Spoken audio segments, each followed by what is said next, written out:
trust me, I would love to be able to stop talking about Israel Adesanya, but that fool's trying to stay relevant. And I don't think any of us really expected to wake up and see these headlines, but I'm not surprised. I told you in one of my recent videos that this was becoming a problem. I told you that that fool was drinking too much. He was getting sloppy. Roll the clip. Apparently Pereira gave up drinking so that he could start fighting. And now it looks like Adesanya is gonna give up fighting so that he could start drinking. This fool's getting drunk on camera, throwing his alcohol at the cameraman. He's breaking glasses at the press conference, just waiting for someone's mom to come clean up after him. He's coming into the octagon, ruining Dricus' victory, all pedo in front of the whole world to see. I need a 36 and me to know where I'm from.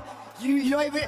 If I do a 26 and me, they'll say I'm from Nigeria. That's probably why he's always hating on the Monster Energy drink. He's trying to get that Four Loko sponsorship. And I'm gonna tell you what I immediately thought when I saw the headline. I didn't think it was a coincidence. It was like a day or two before maybe, Tyrone Woodley comes out. He's like, I want that fool next. I want to beat that fool up. And Adesanya's like, it's over.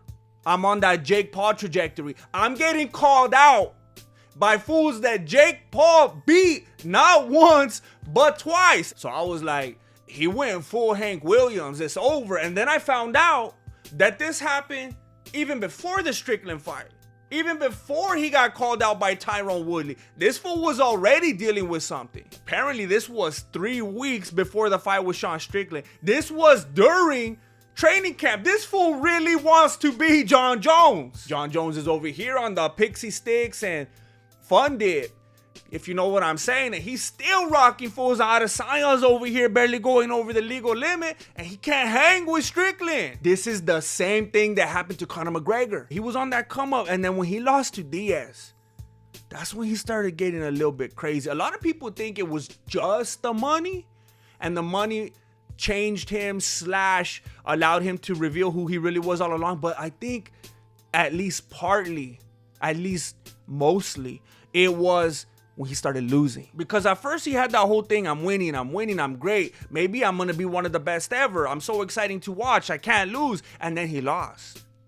And then a lot of people, and we're not gonna get into this today, a lot of people didn't even think that he should have won the rematch against Diaz.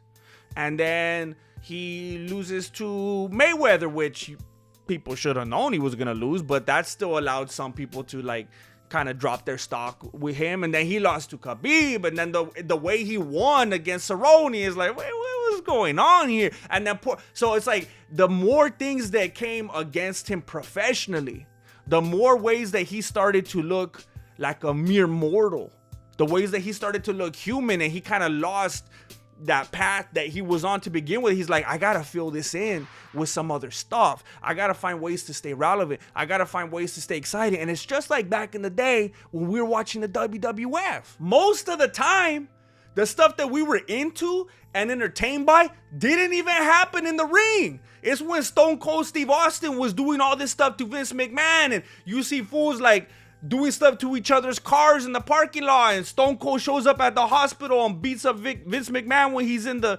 bed, and then like fools are in their trailers and they're lighting each other on fire. Like, that's what we showed up for, and that's the kind of stuff they're doing now. It's not all in the wins and the losses and what kind of moves they won with and what kind of submissions and question mark kicks. It's about this fool getting intoxicated, because it's the same thing at the end of the day. It's headlines, it's drama, it's entertainment, it's content, it's something to talk about, gossip. Adesanya is one of those dudes that really has that thin line that he creates for himself. He really puts himself in that corner where as long as you're winning, you could talk all that mess and just be an animal and be certain ways with animals and like just be this certain kind of persona, have this certain kind of attitude and do this and that to your opponents and their trainers and talk trash and just be a bad dude, and you can even have a fighting style that's not that entertaining to watch anymore, because now, and you even admit it in press conferences, don't deny it if you're a fanboy, because we could go through press conference footage where you're admitting that you're just trying to keep your belt and that you don't want to be a dummy and lose your belt by taking risks and stuff like that. But that only works when you're winning. That's only when it works, because then people say, well, yeah, He still has the belt, doesn't he? I guess he knew what he was doing. We could hate on him all we want, but he still has the belt. We could hate on him. We're a bunch of haters because he's still winning. Well, I guess we're all crazy because he's still... Yeah, but then when you lose, and then you lose again, and then you lose again, it starts to be like, oh, maybe that fool was so good at creating a narrative that he got in other fools' heads and they got intimidated and they just weren't fighting their fight. They were a little bit too scared because of his feints and his reach and his question mark kick, and they were like, oh no, the 5 rounds already went by. I just lost the decision. But now that he was doing all that talking, all that, and the way he fights and doesn't fight and all that, it all comes crumbling down now. Now that he loses 3 fights, it all starts to change. Now he's got to start showing up at court. Now he's got to start like hitting fools that aren't fighters. Now he's got to go like steal a sweater at Forever 21 or something. He's going to have to keep doing crazy stuff now so that we keep talking about him, because what else are we going to talk about? His losses? That's like the first rule of PR. You got to change, you got to control the narrative. If he doesn't start doing all this other extracurricular stuff out there, what else is there to talk about right now? His loss, because that's the most recent thing that happened with him. His loss, but we're not talking about that anymore. Now we're talking about, oh, he has issues. Oh, he has these demons. Oh, poor dude. He's dealing with he fights so many times in 1 year. And then his lady was saying all this stuff, and then she was going to expose him and release all this stuff, and people are going to find out how they think they've seen stuff now. They've seen stuff that fool released on his own volition. And imagine what someone else will release Look at what he's released that he's okay with you seeing. Imagine what he wouldn't be okay with you looking at. No matter what you think about Adesanya, whether you don't like him, you can't stand him, you're a fan, whatever, I think it's pretty clear. Like, if you're a fan, you shouldn't be defending him right now. If you really care about, like, first of all, if you're a fan of Adesanya, you need your own help. But aside from that, the dude needs help.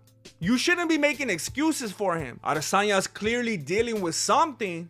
And clearly his method of dealing with whatever he's dealing with is to bury himself with the alcoholism, whether it's the mess with his lady, whether it's like he already got KO'd by Strickland before the fight even started because of the press conference stuff. And then he was like, please don't talk about me or my family or my dog or any kind of papas at all at the press conference, or I'm gonna break your jaw. Like, that whole thing, like, that was all we needed to hear right there. And it's fools that deal and struggle. I mean, all the stuff that he kind of like subliminally put, it's usually, I mean, think about it in your own life and circumstances. I feel like we see, like, in general, like, I know this is kind of a blanket statement, but it's like fools that deal with a lot of repression tend to cover it up with substance abuse. I know I've personally seen it quite a bit in my own life with my acquaintances, and I'm sure you have as well. People who are usually struggling with things that they don't want to see the light of day and that they're just pushing deep down inside, they tend to cover it up with a lot of substance abuse. And I feel like that's what we're starting to see right here. It's truly been a fall from winning a lot of fights and having enough fans to enable your behavior. But if you don't want to keep going down this path, if you want to keep clean and you want to keep the sponsors and whatnot, you're gonna have to change your ways, fool, or they're gonna start calling you the last fender bender.